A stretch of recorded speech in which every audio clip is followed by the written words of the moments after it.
Ladies and gentlemen, welcome back to another episode of Unbettable. It is myself, it is Holmes, it is not Gary today. Gary has the flu again. Once Rip. again, he's sick. So, not really sure what to do with the kid. He just cannot stay healthy, but we got to keep the show rolling. Got to. Uh, that's the only way to keep us afloat. On today's episode, we're going to talk Thursday night football. Briefly, probably hit on Army Navy, couple transfer portal. What you want to call it, like news or addition. Yeah. Then we'll hit the NFL slate and maybe talk a little Shawnee McDermott, a little Nile guy over here. But yeah, Holmes, how's been the last couple days? I know we didn't do an episode on Wednesday, so how you been? It's been good. It's been good. Just we're rolling through the NFL season, man, trying to look for the edges each weekend. Um I mean, this slate I wouldn't say is like the most exciting one. We've got some good games littered in there, but unfortunate not to have the litany of college football this weekend that we have been used to for the past several weeks. So it's going to be unfortunate to have to wait for bowl season a little bit, but got some NFL to hold us over. We got some NBA, the NBA Cup winding down. About to find out a Yeah, champion real soon. Still got some chell rolling, so let's we're get out into it, here. dude. Yeah, We're let's get ready, into it. bro. We're ready. Love it. Let's kick it off Thursday night football since it's starting off, in the next couple minutes here. Don't really have too much to talk about. I will say if you bet a lot on this game, you are a fucking crackhead. Mhm. That is insanity. Steelers, Patriots should never be a primetime game. Should not have even been a matchup. Like this is one of those matchups that you're like, they need to just flex the teams. Like this Yeah. can't even be like a matchup. It's so fucking bad. Mhm. It's terrible, dude. But start off my card. I don't really have too much. Just figured I'd put something out there. So a Pat Steelers under 30 and a half. These offense have been anything but good this year. They are stagnant as can be. And I also expect a lot of turnovers this game. So both QBs combined over 2.5 turnovers. And then we're going Jalen Warren anytime TD. This just feels like one of those games that like some random person's going to score, and I'm putting that money on Jalen Warren. He's been amazing this year. Najee's kind of come back into the fold recently, but it's like you can't forget about this dude. So I'll send it to you. What are your picks? Give me the fill in here, Holmes. What you got? Yeah, I'm gonna have actually quite a few picks on the game tonight, so you might think I am the crackhead for what I have going tonight. I actually do like your Jalen Warren play. I was really thinking about taking him for an anytime TD. What value, like what odds did you get that at on Hard Rock? I forget. Let me pull up Hard Rock real quick, but keep All going through yours and I'll all find right, it. sure. So first one I'm gonna do, Jits the same as you. We're gonna take the under 30 and a half. Hard Rock boosted it for me to plus 110. So I'm not gonna lie, it kind of does sketch me out a little bit that it did get boosted because I was gonna bet the under on this game anyway. I don't think there's any way you can bet the over in good conscience, knowing Hell no. how bad the Patriots have been on offense and knowing how bad the Steelers look on offense with Mitch Trubisky. So yeah, we're gonna ride the under there for plus money. I'm also gonna take the Steelers under 18 and a half team total. It was 17 and a half early in the day, but I waited, went to 18 and a half. I got it for minus 115. The Patriots defense has actually been next level. The Patriots defense is not the problem with this team. It is all on the offense. In the past 3 games that they've had, the defense has held the Colts to 10 points, the Giants to 10 points, and the Chargers to 6 points. And they lost all 3 of those games. So it's pretty frustrating that the Patriots literally can't do anything on offense to help out their defense. But I'm going to ride this trend of the defense showing up for the Patriots. I'm going to take the Steelers under 18 and a half. I'm going to take Zeke to score anytime TD. He's plus 150.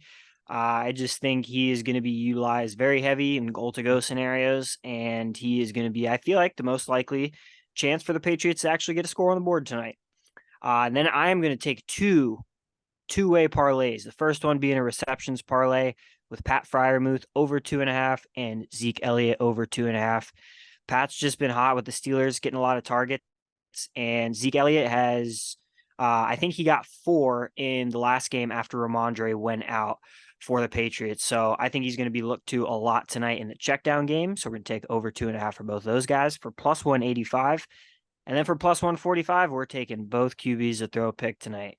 I feel like this could be an obvious pick, but with both of these quarterbacks, I don't think there's any way you can't not bet this. I love betting on primetime interceptions. I think this is definitely the game to do it. Both defenses have more than enough potential to be able to get it done tonight. So plus 145, we'll take both QBs throwing a pick. I love it. Yeah, this is one of those games I sure as hell not watching it. I have no interest in this game, not even a little bit. But I'll throw money on it because I'm on a betting podcast, and that is what you're supposed to do. So here we go. We're gonna jump right into it. Let's go ahead. Let's hit on some college football real quick. We have one absolute shitter of a game, but it's the classic nonetheless. The Army Navy game. Holmes, I'm not gonna make you give me a card. I don't even have a card yet. Who you taking, Army or Navy? Um,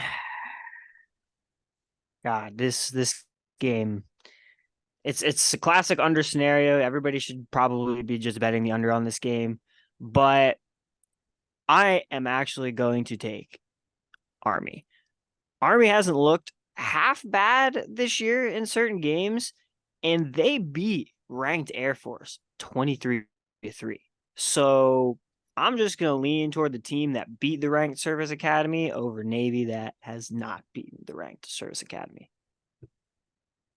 Yeah, I'm gonna take Army. My girlfriend's dad's in the Army. Nice. Gotta rep the squad. So we're gonna stick with that crew right there. Love it. All right, baby. Let's just hop into the transfer portal news. Pretty rough day to be a Gator fan. I don't know if anyone saw. Yeah. I guess let's just start with the biggest heartbreaker of all, Mr. Trevor Etienne. He is hit the portal. If you're a Gators fan like us, you are definitely in shambles right now. It is a tough time. We knew it was coming after this season. What we didn't know was how many players it was going to be.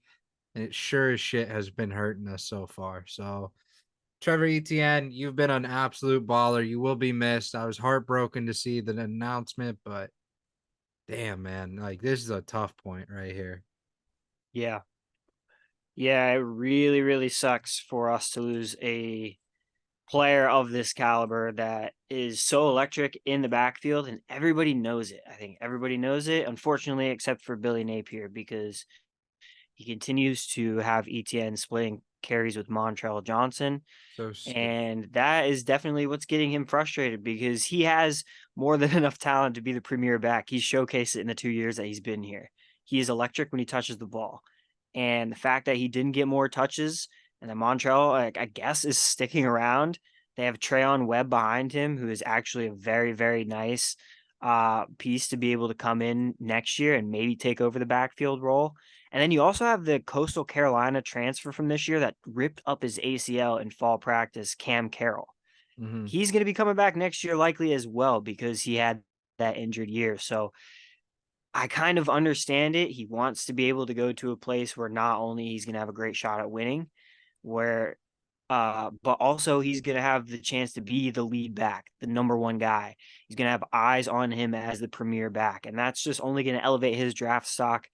I think he's just looking out for himself and what he can do to, again, elevate his position in the NFL draft. Yeah, all you can say is really thank you for the memories, dude, because that dude was fantastic Yeah. for the Gators for the past couple of years, and we've loved watching him on the field. But dude's likely gonna go out and ball somewhere else, and it definitely sucks as a Gators fan to see him leave. And Princely Uman too, dude. That is tough to see him hit the portal as well. Mm-hmm. It's rough, man. It's a rough time. Like I said, we knew this was gonna come at some point. I didn't think this would be as bad as it is. Mm-hmm. We are losing fucking everybody right now. Yeah. Um, it's just miserable. And then you got the draft prospects like Ricky, who is more than deserving of going to the NFL. He's an absolute beast, hands of steel. Like the man is just unbelievable. Total. But I feel like one player in particular, throughout all of college football that we should be talking about because he's still undecided. Marvin Harrison Jr. Yeah, he's not decided if he's going to the draft.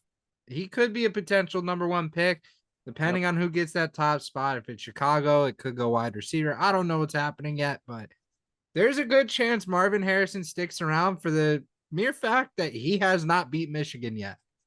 That's the only thing in my eyes that's like this is the reason why he's coming back, and it's because he cannot win in that rivalry. I don't see any other reason. Honestly, I'll give you another reason. And it's all has to do with NIL. That guy Yeah. has a very, very likely chance to make so much money in endorsement deals next year and in NIL money for Ohio State. Comes back and does one more year. I don't think next year his draft stock is going to drop unless he Hell gets no. injured, which would be very, very unfortunate. Obviously, a very unfortunate scenario. So we would pray that that would never happen. But Mhm. say he comes back and just has like, not like an unbelievable year, but like a good year, a pretty solid year. I mean, he's Yeah. still going to be a top 5 guy coming into the draft. His talent alone warrants that. And Mhm. you can see that if you're watching him play on Saturdays. I think this year it was just tough because he didn't really have the quarterback play with CJ Stroud that he did that elevated him and made him look, I guess, so great out there. He was always getting the ball. He was Mhm. getting the ball in space deep. Like, I mean, CJ Stroud was putting on a show with Ohio State. Kyle McCord wasn't doing that. He was just being efficient. That's Yeah. all they needed this year. So, I mean, I think the dude will stay for money and for Michigan. He wants to kick their ass and win a Big Ten championship, maybe make the playoff. But he's also going to get a fuck ton of money. And the money that he would get paid this year in the NFL draft is probably not going to be that much different from the money he would be paid next year if he waited and entered the draft next year. Yeah. I mean, let's talk about a team with, a lot of stock in that NIL. That's the Colorado Buffaloes. They just Mm. flipped a five-star O lineman. They're bringing in Warren Sapp for their coaching staff. This team is making moves right now, and I know people don't want to overhype them again like it was in September, but don't overlook them next year. You got a fresh set of eyes on that team. You got strong recruits coming in. The return of Shador, the return of what the fuck was his name? I don't know. But you got the return of a lot of fucking players that are really, really, really, really good. So I'm not quick to pull the trigger on this team. I know they have a long way to go, but I'll be damned if I overlook them and don't see them ranked this year. Because I mean, dude, they got something building there. Yeah, I mean, getting Jordan Seaton from IMG today, that was big for their offensive line. The Dude, Gators are in the running for him. I think Tennessee, Ohio State. There are a lot of big suitors for Jordan Seaton. He is, I think, one of the top linemen in the entire country. yeah. So that is a very big get for Colorado, especially knowing that their trenches were the worst part of that team this season. Their offensive line couldn't block for shit. Shador Sanders, I think, was the most sacked quarterback in college football this year. And their defensive line just wasn't able to get pressure. Yeah. They're just relying on the athleticism of their secondary, which they have a lot of, but you got to be able to create some pressure because eventually the time that the quarterback's going to have to sit back there and make plays, man, it's going to get to you one way or another. Mm-hmm. So I definitely think this is a great get for them. I will say they're still ranked 52nd overall in the 24/7 recruiting rankings. Only have 10 recruits 4 stars and a few 3 stars to round out the rest of that class. So I definitely think Dion's going to probably go heavy in the portal again. Mm-hmm. Um, but to at least get a piece in this class that you could probably plug and play next year as a freshman, that's going to be big for that team. I will not go as far to say that they should be ranked yet. Got to see it next year, but I think there will be a lot of improvements made. 100%. Yeah, just a lot of changes in college football. We're right in that bowl season transfer portal era. So there's going to be a lot of news coming out. Stay tuned. There are always betting odds on this kind of thing. So if we feel like, we want to test ourselves with that, just keep an eye on the Twitter because there's there's a good chance we get involved there. But until then, we're gonna go crush the NFL slate this weekend, which starts with the Panthers and the Saints. Little NFC South matchup, absolute shitter squad matchup. New Orleans is favored by 4.5, over under 37.5. Give me the Saints by 4.5. The Panthers are 0-7 on the road. They are absolutely horrible, the most abysmal team in the NFL this season. So I'm just gonna take Saints minus 4.5. I just like that number a lot more than anything else. So, Holmes, what's your take for this game? Yeah, I don't think I'll have any plays on this game just yet because I want to see who plays at quarterback for the Saints. Mm-hmm. If Derek Carr ends up coming back from injury and playing, then I'm a little worrisome about the Saints because their offense does not really get cooking under Carr. It's very No. weird. They have the weapons to be able to move downfield, and they're not very efficient. However, Jameis Winston gets to start. I'm taking the Saints. 100%. I'm taking them on the spread. I might even tease them minus 6.5. I think that Jameis Juju coming in, that dude is going to want to put on a show, especially at home in New Orleans. I will also be taking Jameis props if those drop. So I'm going to be waiting on news for that because I think that could be the edge if he plays. Love it. All right, Holmes, I want to hear from you on this game. We got the Bucks at the Falcons. Bucks don't have a great track record on the road. Falcons, on the other hand, pretty solid at home at 4-2. Landed favored by 2.5, over under 40.5. What do you have for me? I hate to say it. I Uh-oh. hate to bet against the Bucks here. Uh-oh. But I feel like you have to take Falcons money line at home for minus 125. For that reason that we just talked about, Falcons literally only win at home. On the road, they are just not great. Got that win on the road at the Jets last week, which is great for them, kind of get off the schneid a little bit, but they're for some reason just way better at home. They figure it out. I don't know. There's just something about this game tells me that it's going to be exactly like the first matchup, that it's going to be a close one all the way through, and the Falcons are going to be able to pull some last minute bullshit because our defense can't keep it together. We can't stop a last minute drive. I just see some shitty things happening. I want the Bucks to win so bad. This is a game we need to win to make sure we stay atop. Actually, if we win this game, we would be tied with the Falcons for the division lead. So that is very, very big in terms of this game. As much as I want to bet on the Bucks, I feel like the Falcons is probably the side you would have to take here. But fuck it, I'll Yeah, probably hammer Bucks money line anyway. I know you will. I know you will. And I know I'm going to see Gary hopping on next week complaining about coaching. That's just Mm-hmm. how it goes with you two, and I respect the hell out of it. It's tradition at this point. Mm-hmm. As far as this game goes, I don't really have a feel on it yet. I do feel like there's gonna be some sort of anytime touchdown that comes out of here. Whether that's Mike Ev, whether that's Bijan Robinson, I do not know yet. Could even be a taste or a what the fuck? I don't know. I'm getting all mixed up. I worked out right before this, so I'm a little loopy. I'm gonna keep it a buck with you guys. On to the next matchup. Lions, Bears. I think we know how this is gonna fucking go. Detroit's favored by only 3.5. Only 3.5. Over under 42.5. I'm gonna hammer that Detroit with the points there. I mean, it's lining up. This is the Lions season. They're 9-3, 5-1 on the road. Like, they're ready. Yeah, I'll probably consider being on the side of the Lions spread as well. I don't love the 3.5 number. It's at plus 100 right now. So I'm sure if I buy it down to 2.5, I could get like minus 120 or something. And that would be Yeah. kind of decent. I would probably ride the over of 42.5 in this game. The Lions just put on a show last week against the Saints, putting up a ton of points and then letting the Saints come back into it and score a ton of points on their defense. I think Justin Fields can move the ball pretty well with the Bears. They're at home. I think, maybe they'll get a couple touchdowns, but I could see Detroit getting at least like 4 touchdowns on the day, putting up big numbers against a 100%. not very great Chicago defense. So I'll lead toward the over and taking the line spread. Love it. All right, we got the Colts. We got the Bengals. Cincy favored by 1.5. Over under set at 43.5. Holmes, let me let you in a little bit of a tidbit of a stat here. The Colts 5-1 on the road. Five Nice. and one. Wow. Bengals completely average at home at 3-3. I'm going to take the Colts money line in this game. I really like the way he's favoring out. I think Gardner Minshew doesn't get enough credit.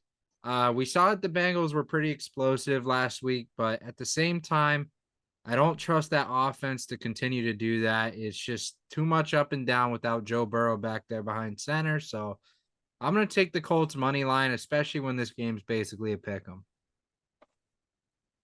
Yeah, very fair. I will probably lean that way as well. It's plus 100. Even though the Bengals got that win in prime time against the Jags, I do not think that they would have won that game had Trevor Lawrence not got injured. Um, so I think they kind of just got in a situation there where Jake Browning played a little bit better than CJ Yeah. Beathard for the time being and got him a win. So in this game, I'm definitely going to lean toward the Colts, especially with that away stat you got there. I love that 5-1 on the road. There's something to be said about how well you compete on the road. So I really like the Colts here. And honestly, Jake Browning to throw an interception, excuse me, is plus 100.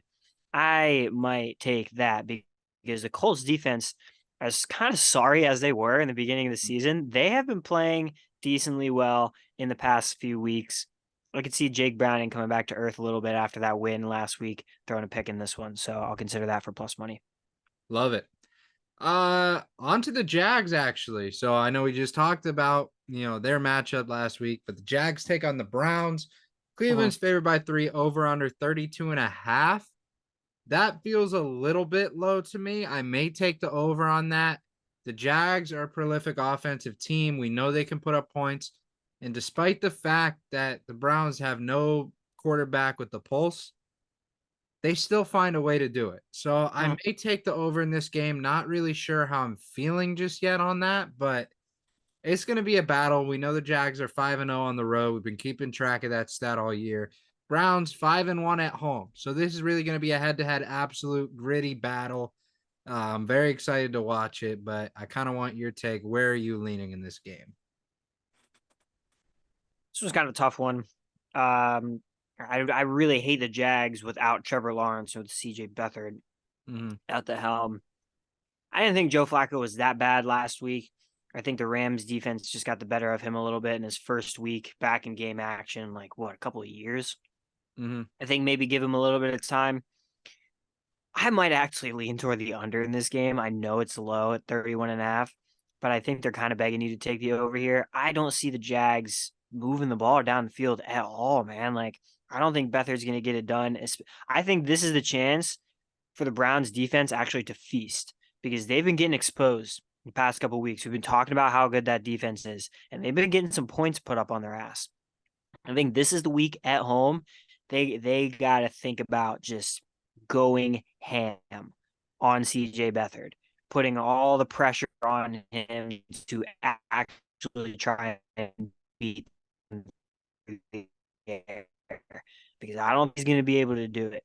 And I like actually Cleveland to be able to do something about that on the defensive side. So might consider a defensive score for Cleveland. That would be crazy. I The like under in that. this game. All right, Holmes. Texans, Jets, Houston favored by 3.5, over under 33.5. Where are you leaning in this one? Honestly, this 3.5 seems like it's a little too low for the Texans. Mm-hmm. I really love the way the Texans have been playing. I know they got a close win last week, but they're winning. That just instills this young team with so much confidence. And that is really hard to take away from these young studs when this Jets offense, as we know, has been miserable. I'm pretty sure Yeah. Zach Wilson getting back at the helm this weekend? Well, if he feels like it, I don't really Yeah, know if he for feels sure. like it. Exactly. It's So if that dude, debatable. yeah, and if that dude plays, his head is not in the game. So I don't see him having a good game.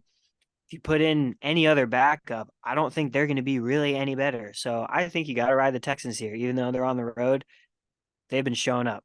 You got to ride the Texans here. Yeah, I'm 100% with you. Houston's going to have a big day. We know Stroud, despite being a rookie, he's definitely in that running for MVP. He's 3 shy off the leader in touchdowns with Brock Purdy right now. He has more Wow. passing yards. He has 1 less interception. So, I mean, CJ Stroud, as a rookie, is making his case to be on that trophy.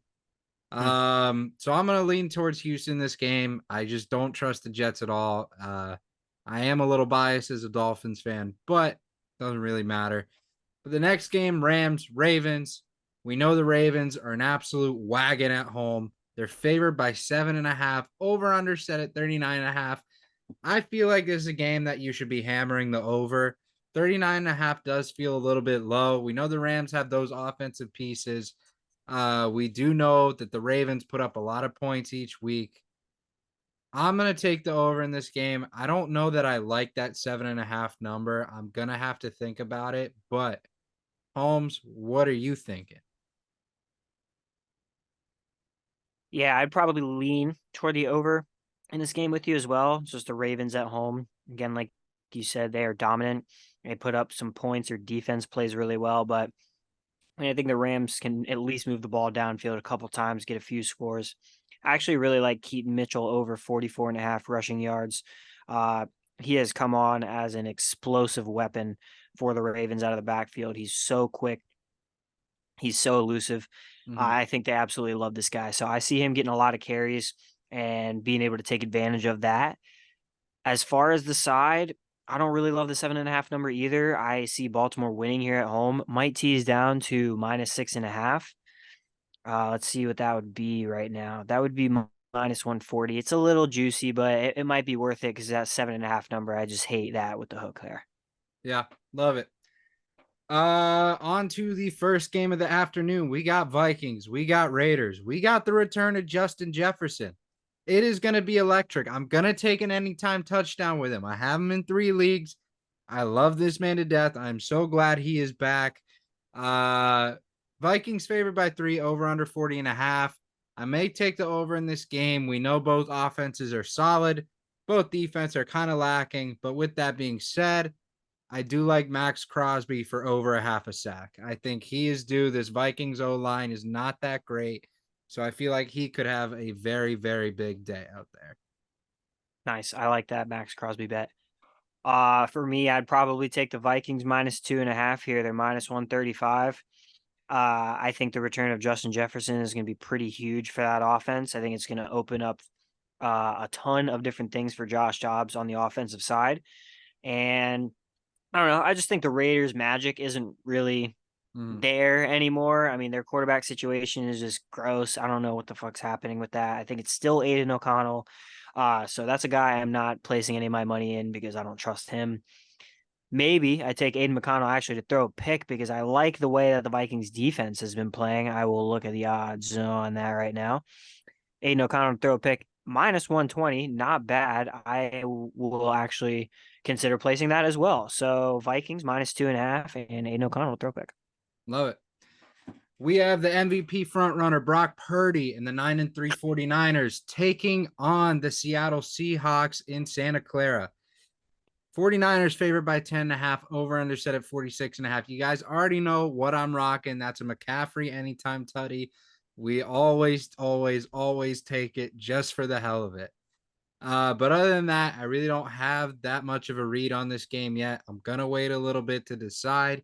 It is an afternoon game, so I'll have a little bit more time. But Holmes, are you kind of leaning a certain way right now? If so, where? Yeah, I'm actually thinking about the over in this game. And so the reason I say that is because number one, San Francisco's offense is clicking. I mean, to do what they did against the Eagles, especially Debo Samuel ripping off 3 touchdowns, being able to put over 40 points on the Eagles at the link, I think that's pretty dominant. And San Fran, we talked about it. They're just steamrolling their opponents right now. Mm-hmm. And honestly, the Seahawks, I think there's a couple factors. I think they want a little bit of revenge after getting shellacked on Thanksgiving And they at did. home against the 49ers. So they got to go on the road and prove something now. And they actually hung in there with the Cowboys in prime time. I like the Cowboys defense actually better than San Francisco's defense. Mm, And Geno Smith was moving the ball down the field against the Cowboys D. He was going shot for shot with Dak Prescott. So that's making me want to lean toward the over 46.5 here because I could see that same thing happening. Maybe Geno Smith, that's he's just gonna go back and forth with Brock Purdy and they're just gonna trade punches down the field. Somebody's defense is gonna have to make a stop. love it. All right, on to this next game. I already brought up the storyline headed in Bills, Chiefs. Josh Allen riding an 8-game interception streak, but that's not the biggest news. The biggest news is Sean McDermott's 9/11 comments from 2019. It just came out. I don't know why it just came out. I don't know who would say that. They are hilarious. I'm going to keep it a buck with you. Holmes, I don't know how much you saw of it, but just for everyone listening, Sean McDermott basically goes, look at Al Qaeda from the 9/11 attacks. They had to coordinate perfectly to make sure every single aspect of this was perfect in like a general sense. In order to coordinate these terrorist attacks, you have to be like them. I mean, that's like saying John Wilkes Booth was able to get to Abraham Lincoln because of his agility, his acceleration, his swiftness. Like Chernobyl, those atoms ripping apart your body, they're angry, they accelerate, they get up in your face. They're like a Max Crosby. Like, it's just the dumbest shit I have ever seen in my life. And it is so fucking funny that this Bills team has gone from this like threshold up here and just continually to snowball week after week with some of the dumbest storylines I have ever seen in my life. With that being said, though, Kansas City's favored by 1.5, over under 48.5. I think I'm going to take the under in this game. The Bills, like, they're basically wasting a possession a week with Josh Allen's interception problem. Chiefs, they are not the Chiefs that we're used to. They're struggling to put up points right now. It's very unlike them. So I'm going to take the under in this game. I know a lot of people are probably hammering that over. I will also take a Stephon Diggs anytime touchdown because we're getting to that point in the year where Stephon Diggs, he likes to turn up. This is when the playoffs start getting heated up. So he's going to be heating up, especially trying to eclipse those 1,000 yards. That being said, Holmes, what do you think of McDermott's comments? And what do you think of this matchup?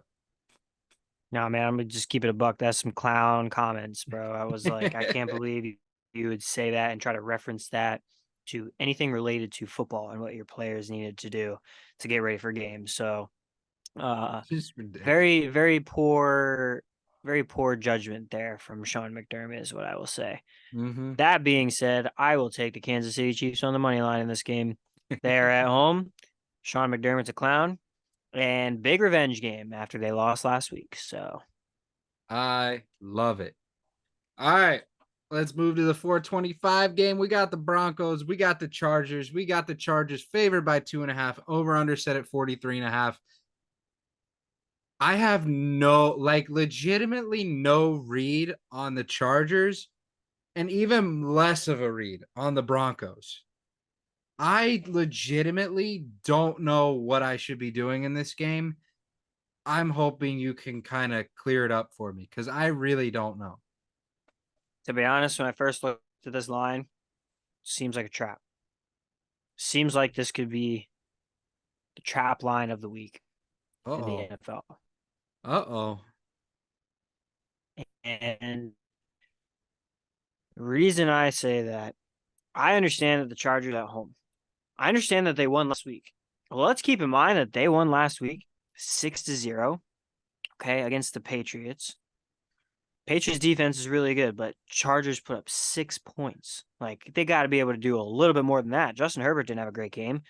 Meanwhile, the Broncos have been rolling. They finally lost last week, and now everybody thinks that they're going to be on the schneid because they lost a close game to the Texans in Texas, where Russ had the chance going down the field with the last possession to actually win the game for them. So realistically, they could have won that game. I think the Broncos are going like this. Chargers going like this. So honestly, you might have to bet the Chargers. All that being said, because given everything I just said, that makes you want to take the Broncos, right? Dude, they're plus money. Like, why are they plus money? They're a better team than the Chargers if you watch football and you know. But this line doesn't reflect that. And that is what worries me a little bit. So it's possible that I will be jumping on the Chargers money line for minus 145 simply because I think you have to do it out of principle. There's also a chance I will just not even bet this game because again, this is a fishy line, man. This looks weird. Something weird about this. Can I keep it a buck with you on something I just saw? Yeah, Keenan Allen is having a better season than CD Lamb. Keenan's got I 102 believe receptions, it. 1175 yards, 7 tutties. CD Lamb 90 receptions, 1182 yards, 7 touchdowns. Bro, Keenan Allen is a fucking unit, bro. This man Yeah. is an absolute beast. We've been saying it for years. As long as he stays healthy, you know he's going to ball. The Mm-hmm. only X factor is his health. It's the same thing every single year. Mm-hmm. Now we've seen him in a year he's healthy. Look at this man fucking go. I'm beyond happy for this guy. Absolutely Mm-hmm. beyond happy. I know he's on a shitty team. Justin Herbert can't figure his shit out. I don't know what the hell he has to do, but and same with Austin Eckler. I mean, get your shit together. What the fuck's going on with this team? They're too good to be this bad. Yeah. So I've been Um, saying, man, it's crazy. yeah, but speaking of CeeDee Lamb, we got the Eagles, we got the Cowboys, a little Sunday night football. Holmes, Dallas favored by 3.5. Over under set at 51.5. Wow. Give me your thoughts, sir. Wow. Now the over under in this game is definitely that high because the last game that these guys played was very high scoring. It was a shootout. Both teams were going after each other. Now, this game this week, honestly, this is going to be so hard. I am probably going to have to dive into the prop market for this game that night. Um, so hard for me to lean aside because as good as Dallas has been at home, as much as this is a revenge spot for them after Philly won the first matchup, this is also a get back spot for Philly after they lost and got the shit beat out of them by the 49ers. Absolutely embarrassed last week at home. I don't think they want to come out and do that shit twice in a row. That's Yeah. why it's kind of tough for me to pick a side here. So I'll likely be diving into the props here. I'll have to get some stuff get out on the Twitter like Sunday night, man, because that game's hard for me to pick right now. It's going to be a good one. I'm excited for that to be a Sunday night football matchup. Yeah, I think it's gonna come down to me for Jalen Hurts' health in this game. He's True. been a little shaken up the past, week and a half or so. Mm-hmm. If he's feeling 100%, then that could be an Eagles money line type pick. If he's not, I'm not really sure. I may dive into the props market just like you. Mm-hmm. I don't really know. I just know it's going to be a kick-ass matchup. I cannot wait to watch it. And then we do that back to back. We got 2 games on Monday Night Football. We got the Titans Dolphins. Titans 0-6 on the road. Dolphins 5-0 at home. Dolphins favored by 13, over under 46.5. Holmes, give me your thoughts, brother. God, that spread is so high, but I really want to take it. I really want to take it. Right? Just what you said, man. Miami's undefeated at home. Tennessee is defeated on the road. I mean, I don't see literally any possible scenario that Tennessee comes in and wins this game, maybe let alone even cover, especially Will Levis leading this offense. Like he's been good, not great. Um, Derrick Henry, is he going to be in concussion protocol? Is he going to be out of concussion protocol? I don't think we know that yet. So I will probably lean Miami to cover the spread on this one. But man, that is so big. I will be worried placing a spread that large in the NFL. Yeah, I'm excited. Another primetime matchup for the boys. Yeah. Um, I really don't have a bet on this game yet. I just kind of want to watch it. I haven't just watched a Dolphins game all year. I've Yeah. always had money on it, and I think this may be the game that I'm just gonna chill out and just watch for once. That's a vibe.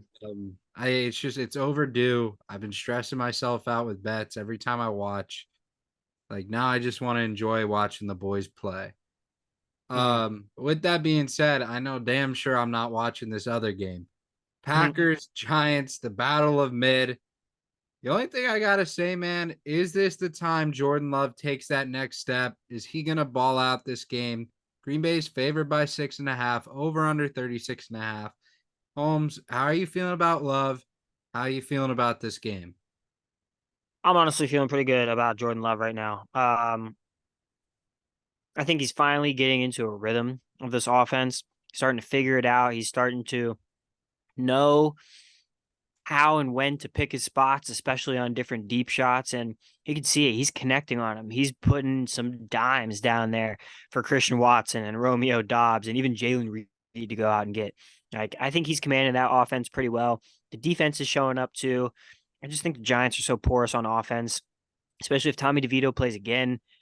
I mean, I don't see them really doing anything, even at home. If Tyrod Taylor plays now, that is a different story. I heard he might have been medically cleared to return to action this week. So I think it's undecided whether he will play.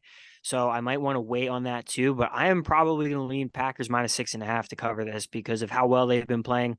I think Jordan Love keeps it up. I'll probably end up taking his over passing yards as well. It's at 223.5 right now. Um, he has literally blown out that mark in every game since week 7. Love it. I don't have a feel on this game. I picked up Jordan Love this week in fantasy because Sam Howell's out. I just hope he plays well. I mean, that's all I can hope for right now. Mm-hmm. Other than that, I really don't have a read. So we'll see what happens. I'll have picks that night, I'm sure. With that being said, Holmes, any NBA, any NHL picks? How we feeling? What's going on? I know I have a couple that have already played. Mm-hmm. So talk to me. Yeah. Yeah. All I got, I am going to tail Kyle on this one. We were obviously all talking in our betting group chat. He put this one on there. Austin Reeves over 1.5 3-pointers made. I think he's getting about 4 to 5 shots up, I think, like per game. So it's not the biggest volume in the world, but he just hit 3 last game. He averages about 1.3. So it's kind of a boomer bust thing. But he hit that last 3 in the in-season tournament. I think there's more incentive for him in the in-season tournament as well, being a I guess not. He's not like a lower paid player anymore because he got an extension, right? Shit, Yeah. that's not even any good rationale anymore. Fuck it. I'm just taking it to tail my boy. That's all we're going with at this point. Nice. And then in hockey, I just put a little 3-way parlay together. I have the Bruins, Hurricanes, and Red Wings all on the money line. I'm pretty sure the Bruins and the Red Wings have already hit the ice. We get some updates on those games. The Bruins are down 1-0 to the Sabres in the second, and the Sharks and the Red Wings are currently as well. So I've been kind of trash out recently, so I wouldn't really tell a lot of what I'm doing. I gotta fix my shit in the NHL. Brother, it happens. Do not worry about it. I got 4 NBA plays today. We all know it's gonna be a player prop. It's what I do. So 2 of them, the game actually just wrapped up. I had put these in earlier this morning. Unfortunately, I had a meeting, so we delayed the call. But I had Giannis over 52 points, rebounds, and assists. That did not hit. He came in at 49.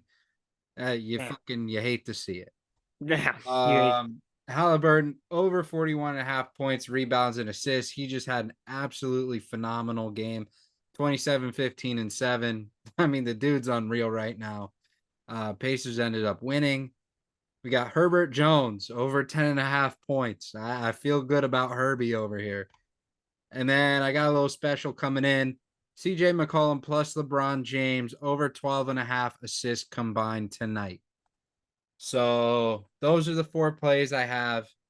It's going to be an interesting night. If you're following this tournament, you are in a great place mentally because this has been so much fun to watch. I'm going to be honest with you. Totally. But Everybody's competing for the cup. yeah, man. Love it. But that's going to do it for today's episode. If you guys like, subscribe, share with everyone you know. Really does help us grow. We're trying our best to keep growing. So if you can do anything you can, share it on social, share it with your fam, text it, whatever you got to do. Please help us. We want to make this a full-time thing, but we got to keep growing until we can. And then we can put out even better content when we get there. So just keep us posted, comment when you subscribe. We'll shout you out on the next episodes. But until then, we'll see you guys on Tuesday. And we hope you have a great weekend. And we'll see you on the next episode. Peace. Peace.